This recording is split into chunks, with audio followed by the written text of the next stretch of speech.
സംസ്ഥാന സർക്കാരിനെതിരെ രൂക്ഷ വിമർശനവുമായി തലശ്ശേരി അതിരൂപത arch bishop Mar Joseph Pamplany.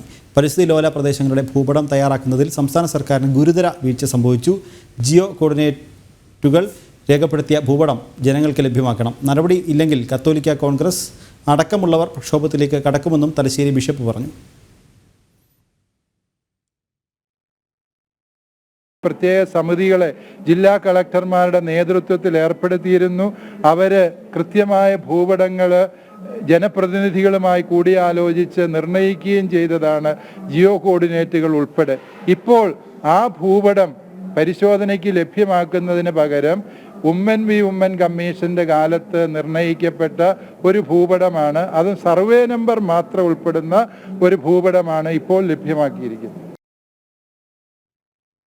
വിവരങ്ങൾ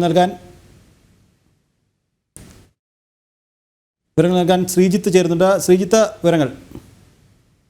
നിഖിൽ, പരിസ്ഥിതി ലോല പ്രദേശങ്ങളുടെ കരട് വിജ്ഞാപനവുമായി ബന്ധപ്പെട്ടാണ് സർക്കാരിനെതിരെ വീണ്ടും തലശ്ശേരി രൂപത അതിരൂക്ഷ വിമർശനവുമായി രംഗത്തെത്തിയിരിക്കുന്നത്. ജിയോ കോർഡിനേറ്ററുകൾ രേഖപ്പെടുത്തിയ ഭൂപടം ജനങ്ങൾക്ക് ലഭ്യമാക്കണമെന്നും അതോടൊപ്പം തന്നെ ഇതുമായി ബന്ധപ്പെട്ട് പരാതി നൽകാൻ ജനങ്ങൾക്ക് 50 ദിവസം കൂടി സമയം അനുവദിക്കണമെന്നും ഈ അതിരൂപത ബിഷപ്പ് ആവശ്യപ്പെടുന്നുണ്ട്. അതോടൊപ്പം തന്നെ സംസ്ഥാന സർക്കാർ ഇതുമായി ബന്ധപ്പെട്ട കാര്യങ്ങൾ കേന്ദ്രത്തെ അറിയിക്കണമെന്നും ഈ ജോസഫ് പാംപ്ലാനി ആവശ്യപ്പെടുകയാണ്. അതോടൊപ്പം തന്നെ നടപടിയില്ലെങ്കിൽ വരും ദിവസങ്ങളിൽ കത്തോലിക്ക സഭയുടെ നേതൃത്വത്തിൽ വലിയ പ്രതിഷേധവുമായി രംഗത്തു വരുമെന്നും അതിരൂപത വ്യക്തമാക്കുന്നു.